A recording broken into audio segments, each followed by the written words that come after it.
오늘은 4월 3일입니다. 월요일이 되겠습니다.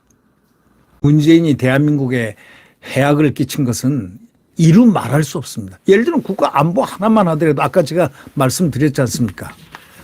지뢰를 우리가 다 제거했잖아요. 내려오기 좋게 쳐들어 그냥 쓱 보병들만 내려오면 끝나게끔 만들어놨어요. 지뢰가 하나도 없어요.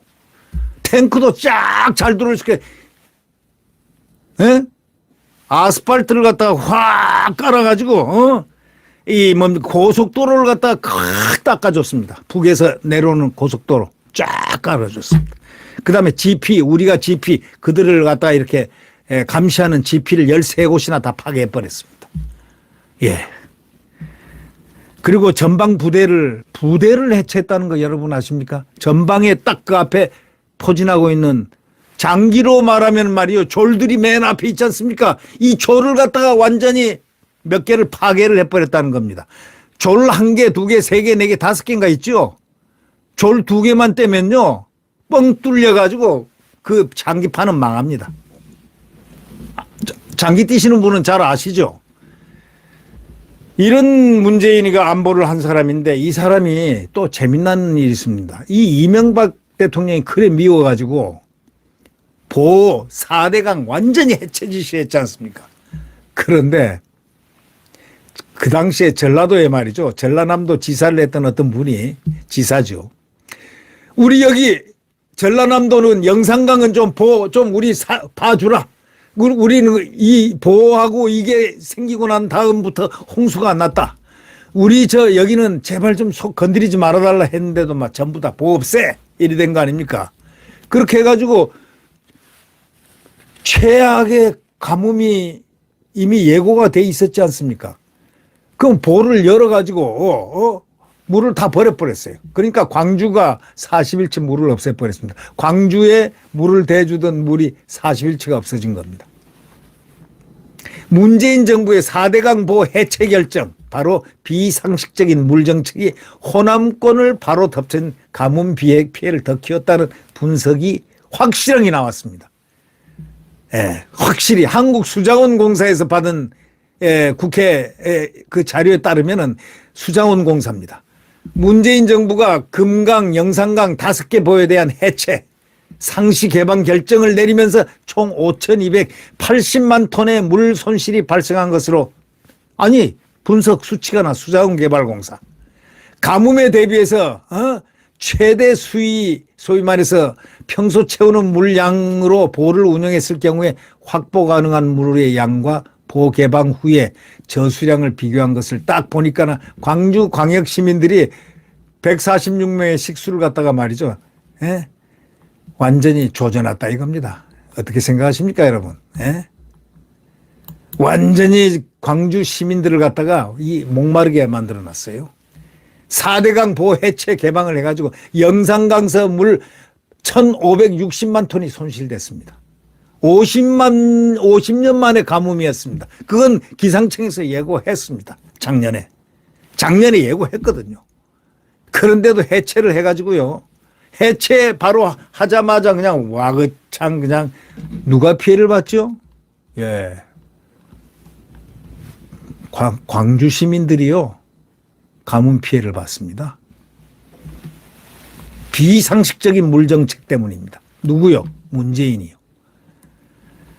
결국 146만 명이라는 광주 광역시의 그 식수를 공급하는 영산강에서만입니다. 이거 1,560만 톤의 물을 손실시켰습니다. 광주 시민이 40일간 쓸 수 있는 물입니다. 그게 사라져버렸습니다. 작년 2월 기상청은 50년 만에 최악의 가뭄을 예보하면서 물 부족 사태를 경고한 바가 있습니다. 그런데도 문재인은 보수문 개방해! 해가지고 개방을 시켰습니다. 도지사가 우리는 하지 마라. 영산강은 좀 하지 막아달라.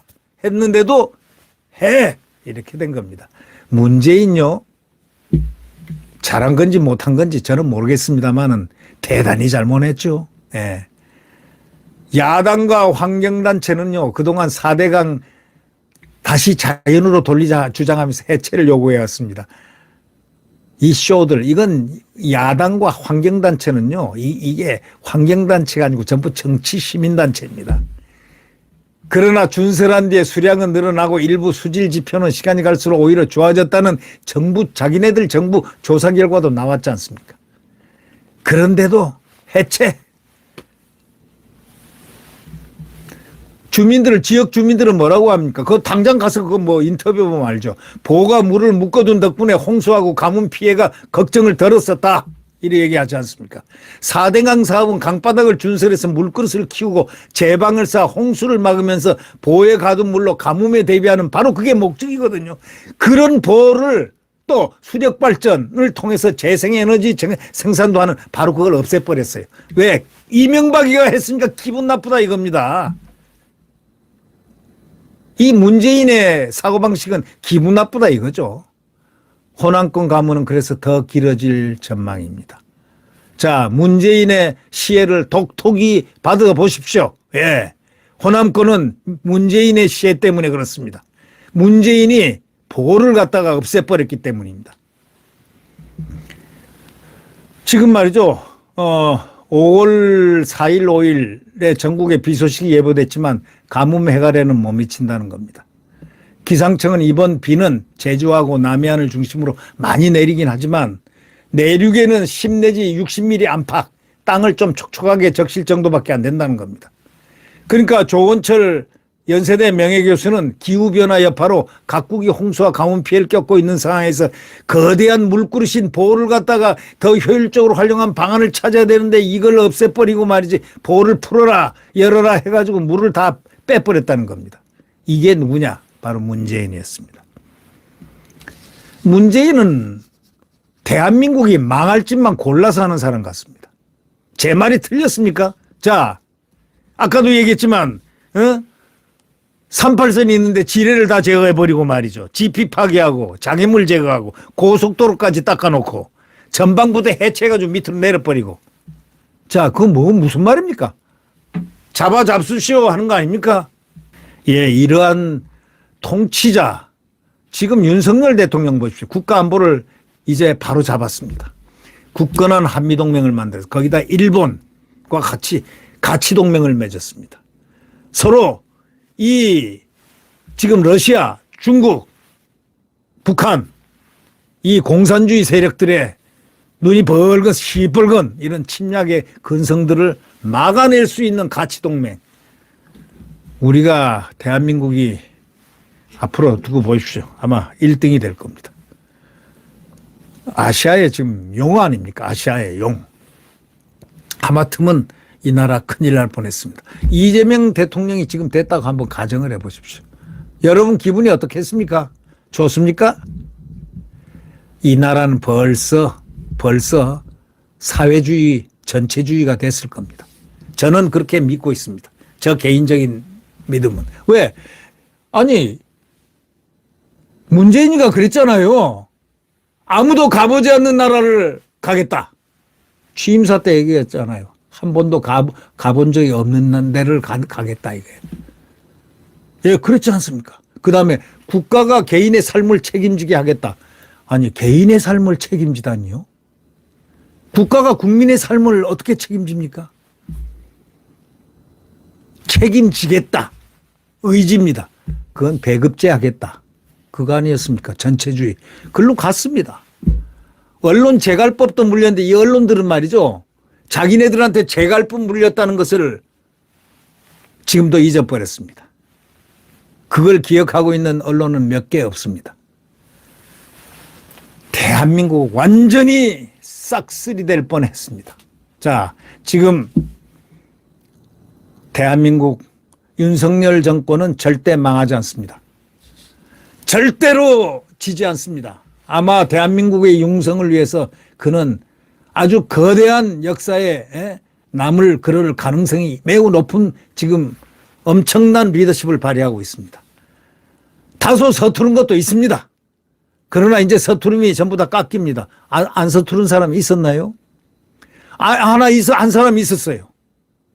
서툴지 않은 사람, 문재인. 아주 세련됐죠. 그러니까 도보다리에서 김정은이 탁 만나고 단둘이서 말이죠. 평양 가서 나는 남쪽에서 온 남쪽 대통령 문재인입니다. 김정은 국무위원장님, 남쪽 대통령은 이거 여적죄입니다. 헌법 위반입니다. 아니, 남쪽 대통령 그럼 북쪽 대통령은 따로 있습니까? 한 분은 국무위원장이다 이거지. 그러면 우리가 예속된 무슨 남한 부입니까? 지금 저 양반 따지고 달려들려면은 끝도 한도 없이 대한민국에 위해를 가한 자입니다. 지금 말이죠. 도보다리에서 유심 칩을 이만큼 건넸다면은 그 칩 안에 뭐가 들었냐? 아는 사람 있습니까? 대통령 기록물 관리실에는 말이죠. 기록관실에는 전부 다 웬만한 것들 다 넣어버려가지고 오리무중으로 만들어 놨습니다. 그리고 알박기. 지금도 권익위원장, 방통위원장, 언론 다 장악하고 있지 않습니까? 예. 그리고 국영기업체 80~90% 전부 다 지금도 남아있지 않습니까? 이게 무슨 나라입니까? 169석에다. 이걸 지탱하고 있는 것만 하더라도 윤석열 대통령 대단하다 이런 얘기입니다. 우리 국민들이 대단한 겁니다. 예. 이런 모략과 선동에도 불구하고 딱 견인하고 지키고 있다는 거, 대통령은. 그리고 이 나라를 지키고 있다는 거. 30%도 좋아요. 20도 좋아요. 10도 좋습니다. 우리는 그 수치를 안 믿습니다. 대한민국을 위해서라면 정의로, 대한민국을 위해서 애국심으로 가야 되는 겁니다. 여러분은 어떻게 생각하십니까? 저는 그냥 요즘 저번에 한번 이 좌파 어떤 분들을 몇 사람 만났더니 좌파도 잘 만납니다. 얘기 듣고 하면 그 사람들하고는 내가 변명을 안 하고 웃기만 합니다. 웃으면은 그분들은요 또 그러더라고요. 윤석열 대통령이 이거 생각보다 리더십이 강하대. 그래서 제가 그래요? 그렇게 생각하십니까? 이재명보다 리더십 강합니까? 그 사람 얘기하지 말고. 저는 그래서 웃었습니다. 요즘 오히려 좌파들 만나면 제가 더 편해요. 지식인 좌파들. 알고 있습니다, 그분들은. 왜? 만약에 이재명이가 없었더라면 몰랐을 거예요, 그분들.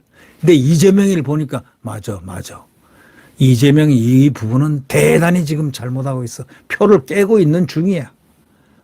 소위 좌파 오피니언 리더들의 표를 깨는 자들이 바로 그 개딸들하고 제명이야. 이렇게 얘기합니다. 그런 사람들이 있습니다. 저는 그런 사람들이 이렇게 얘기하든 저렇게 하든 좌파들하고 가끔 이렇게 술도 먹지만 말이죠. 좌파들하고 술 먹으면 정치 얘기가 나오죠. 나오고 나면 나는 그냥 계속 웃습니다. 그냥 웃는 게 편하더라고요. 그러면 그쪽에서 약이 바짝바짝 올라가지고 이거 말 좀 해보라고 말이야. 그러면 할 말이 뭐 있어요? 아니 내가 얘기하면 또 반박할 거고 반박하면 싸움 날 거고 내가 뭐하러 얘기하냐고 그런데 아니 그 얘기가 아니고 이재명에 대해서 한번 진짜로 냉철한 평가를 한번 해보라고. 그러면 저는 딱 한마디 평가했습니다. 그 사람요 푸른 하늘을 봐야 될 사람 아니에요. 천장을 봐야 될 사람이에요 하니까 그것도 무슨 말이냐 이거예요. 천장은 감방을 얘기하는 호텔을 얘기하는 겁니까? 뭡니까? 하고 어떤 사람이 그러더라고요. 아니 집에 돌아가 있는 것도 천장이죠. 근데 푸른 하늘은 못 볼 것 같다. 내가 그랬습니다. 내 생각이다 하고 그렇게 얘기했더니 거기 아주 심각해지는 사람도 있더라고요. 이재명 씨하고 좀 흉배자인 듯 보였지만 말이죠. 요 며칠 전 이야기입니다. 네, 제가 여담을 하고 있습니다. 이 여담을 하지 않고는 요즘 좀 반쯤 미쳐야 요즘 세상 좀 살 수 있지. 저기 민주당 169석 보면 말이죠. 우라통이 터져서 살 길이 없습니다. 여러분도 그렇지 않겠습니까? 네. 여러분 구독 버튼과 엄지를 꼭 눌러주시면 감사하겠습니다. 안녕히 계십시오.